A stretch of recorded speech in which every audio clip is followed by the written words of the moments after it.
Yeah, it's so scary to show up. It feels dangerous to be seen. It's terrifying. But it is not as scary, dangerous, or terrifying as getting to the end of our lives and thinking, what if I would have shown up? What would have been different? So what I think you're asked to do on a daily basis is walk through this hall, get to the top of the stairs, and get naked. Get really real. Put yourself out there and walk out there so people can see you and see what you've made and see what you're doing. So I want to tell you about something that changed my life as a creative person. And it's a quote from Theodore Roosevelt, and it has completely, I know it sounds cheesy and cliche to think a quote can change your life, but sometimes when you hear something, when you need to hear it and you're ready to hear it, something shifts inside of you. And so my story is that I am a researcher, and I never thought I would have a big public career. And so I did a TED Talk that went very viral. And in the wake of that, I was kind of everywhere for a couple of months on every CNN.com, NPR. It was everywhere, and something I wasn't used to. And the marching orders from my therapist and my husband were, do not read the comments online. So I read all the comments online. And so one morning, I woke up and there were 2 or 3 new articles out, and I started reading the comments. And they were devastating. They weren't about my work, they were about me. They were super personal. And they were the things that creative people play in their mind and then give up doing what they really want to do. Like if I asked every single one of you, what would you try if you knew people would never say this about you? What would this be?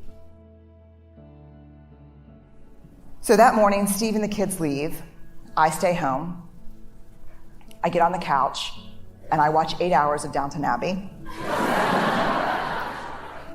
So I get out my laptop and I do a search for who was president in the United States during the Downton Abbey era. I put it in and Theodore Roosevelt comes up and a quote comes up. And I read it, and this is what it says. It's a quote from a speech that he gave in the early 1900s at the Sorbonne, and a lot of people call it the Man in the Arena speech. And this is the passage that changes my life. It's not the critic who counts. It's not the man who points out how the strong man stumbles or where the doer of deeds could have done it better. The credit belongs to the person who's actually in the arena, whose face is marred with blood and sweat and dust, who, at the best, in the end, knows the triumph of high achievement, and who, at worst, if he fails daring greatly. So the moment that I read that, I closed my laptop, and this is what shifted in me. 3 huge things. First, I've spent the last 12 years studying vulnerability, and that quote was everything I know about vulnerability. It is not about winning, it's not about losing, it's about showing up and being seen. The second thing, this is who I want to be. I want to create. I want to make things that didn't exist before I touched them. I want to show up and be seen in my work and in my life. And if you're going to show up and be seen, there is only one guarantee, and that is you will get your ass kicked. That is the guarantee. That's the only certainty you have. If you're going to go in the arena and spend any time in there whatsoever, especially if you've committed to creating in your life, you will get your ass kicked. So you have to decide at that moment, I think for all of us, if courage is a value that we hold, this is a consequence. You can't avoid it. The third thing, which really set me free and is kind of a new philosophy about criticism, which is this. If you're not in the arena also getting your ass kicked, I'm not interested in your feedback. If you have constructive information, feedback to give me, I want it. And I'm an academic, I'm hardwired for wrestling around with stuff like that. If you say, hey, you forgot all this literature, or hey, you should have done this, or terrible sentence construction over here, like let's do it. I love that. But if you're in the cheap seats, not putting yourself on the line and just talking about how I could do it better, I'm in no way interested in your feedback. So I know about the sweaty creative. And so what I want to do today is I want to talk very specifically about the arena. This is where we sweat. I live down here sometimes just dreaming about the day that I come up and how awesome it's going to be. But I stay down here a lot. And here's what we do. The arena's right there. You can see it. The light's there. And the fear is this. I'm scared. A lot of self-doubt, comparison, anxiety, uncertainty. And so what do most people do when they're walking into the arena and those things are going to greet them up top? What do? You armor up, right? This is where I would imagine the old days that they got all their stuff on. When you armor up in this hallway, you shut yourself off from everything that you do and that you love. Because vulnerability is certainly a part of fear and self-doubt and grief and uncertainty and shame, but it's also the birthplace of love, of belonging, of joy, trust, empathy, creativity, and innovation. Without vulnerability, you cannot create. So what I think you're asked to do on a daily basis is walk through this hall, get to the top of the stairs, and get naked. Get really real. Put yourself out there and walk out there so people can see you and see what you've made and see what you're doing. So when we walk out, this is what we see. Lots of seats, lots of people. But we focus in and we focus on this, the critics. I used to think the best way to put your work out into the world is to make sure the critics are not in the arena. But you have no control over who's in the arena. And the best way I have found is to know that they're there and to know exactly what they're going to say to you. The 3 seats that will always be taken when you walk into the arena, when you share your work with someone, the 3 seats that will always be taken are shame, scarcity, and comparison.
Shame, completely universal human emotion. We all have it. It's that gremlin that whispers, you're not enough. The other seat that's always taken is scarcity. What am I doing that's original? Everyone else is doing this. 150 people are doing it who are better trained than I am. The third seat, always comparison. How many of you ever struggle with comparison? The thing is, I don't care what people think. I don't worry about the critics in the arena. Sends a huge red flag up for me. We're hardwired for connection.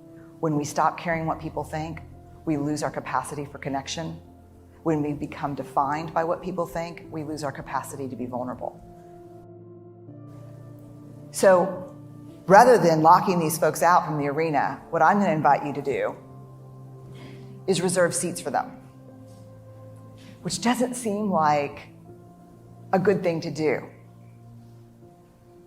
But I have 13,000 pieces of data, and I've done this work for 12 years. And what I have found and what I have learned from these folks and then try to apply it in my own life that has changed my life is to reserve a seat, to take the critics to lunch, and to simply say when I'm trying to do something new and hard and original, and I'm trying to be creative and I'm trying to innovate, to say, I see you, I hear you, but I'm gonna show up and do this anyway.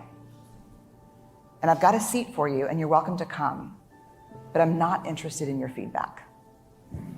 The other piece that's tough is, to me, if you're gonna spend your life in the arena, if you're gonna spend your life showing up, really showing up,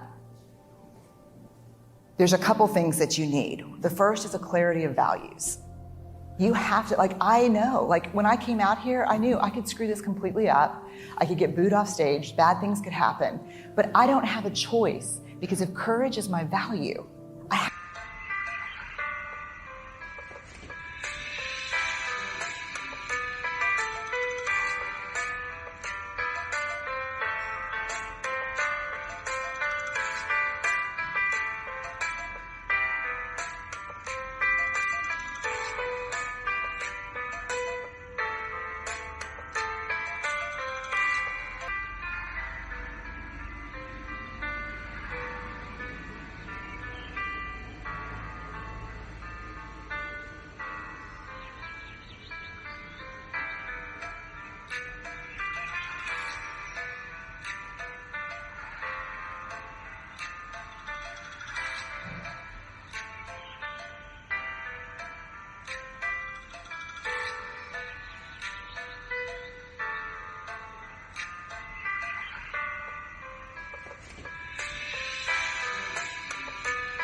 to do this.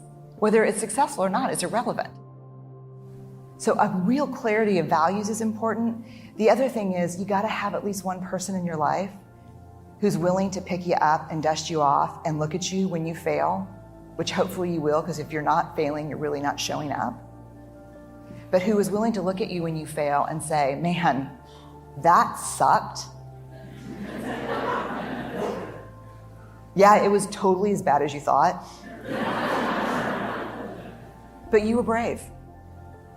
And let's get you cleaned up, and because you're going to go back in. And this is someone who loves you not despite your imperfections and vulnerabilities, but because of them. And they should have great seats in the arena.